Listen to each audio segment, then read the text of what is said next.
Hello everybody and welcome to the one video that everybody's going to ignore because it's support ships and nobody cares about them. I'm just kidding. They're actually very important, but they are typically overlooked because they aren't very exciting or flashy, and really if you see them in combat, something has gone horribly wrong. So, first and foremost, what is a support ship? Well, a support ship is going to be any ship that is required for a fleet's continued actions that is not also a warship. That's not to say there can't be hybrid ships or that some warships can't do support ship duties, but generally speaking, a support ship is going to have minimal cannonage, it's going to have very low shields. Basically, the thing is just a target for the enemy. Now, despite what pop culture may have you believe, really these things are never going to want to be anywhere near a combat zone.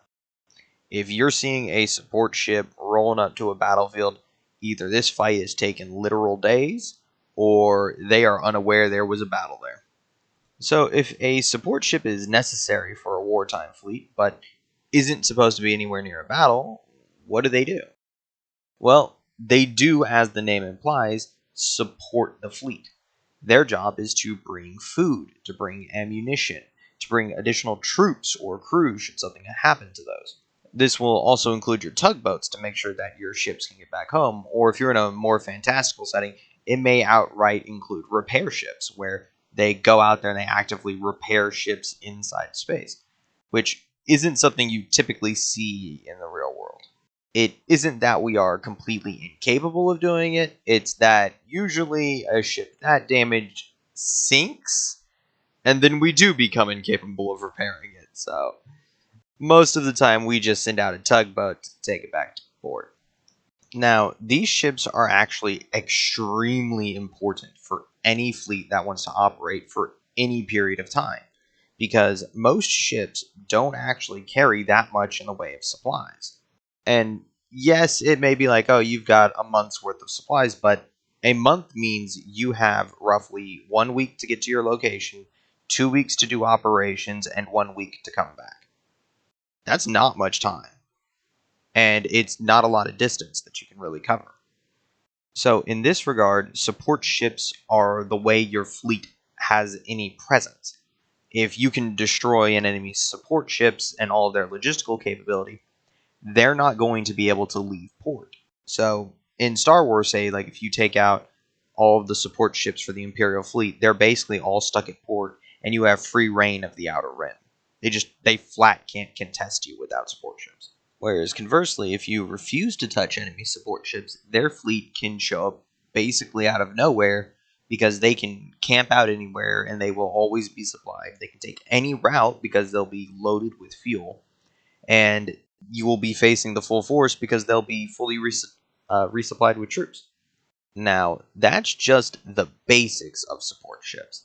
Let's get into a bit more about what you can do with them in a story and how they can actually affect the story, despite the fact that most people don't use these things. So, first and foremost is the obvious ones. It's going to be a convoy raid. You've got some hero that doesn't typically run around with a fleet, is on a convoy ship, and that convoy gets attacked, or opposingly, your heroes are going to attack a convoy. It's a very simple premise. These are done the most often. Now, surprisingly enough, hitting one convoy is rarely enough to actually do anything to the actual fleet or army or whatever you're attacking. And that's because each convoy, even though it's loaded with supplies, the military that you're fighting is typically going to be fairly well supplied if you haven't been consistently hitting their convoys. So it'd be like taking a day's worth of food away from some guy that has 2 weeks. Sure, it sucks, but he's still got 2 weeks of food left. The next convoy's going to show up in time. Now, when I like these stories the best is whenever it's just strategically acquiring enemy supplies to resupply your own troops with, because it's basically a double whammy.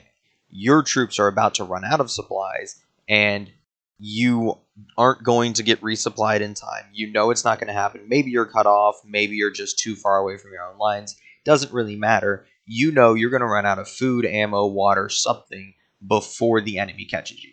So instead of letting that happen, you just hit the enemy's convoy, take their supplies, and bada boom, bada bing, you are back in the fight.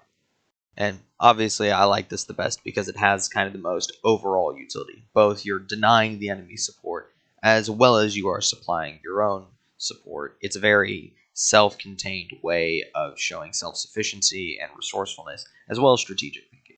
Now, the second way you tend to see support ships is going to be on the Mercy mission.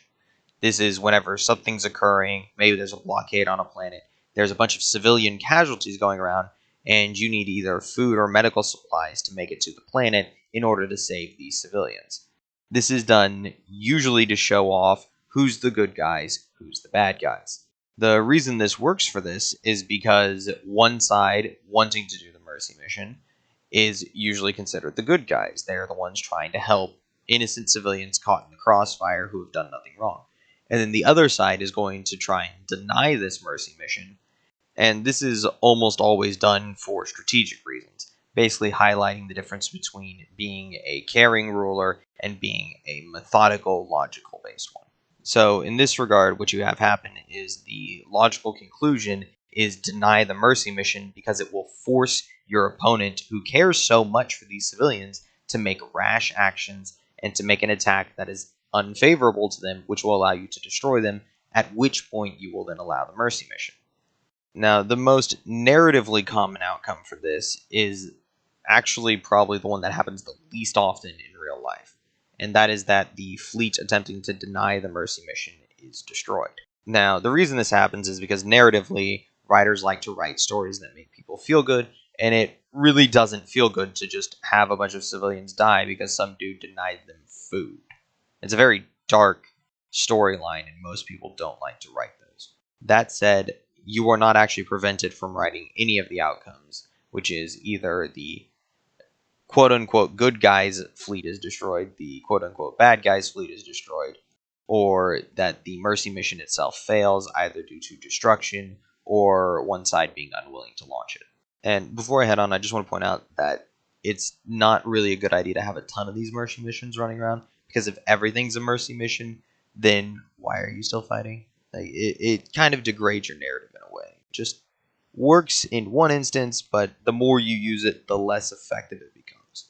Now, finally, destroying your support ships has a third potential outcome, one that most people aren't aware of, because it isn't something you would intuitively think, and it doesn't usually fit in a narrative.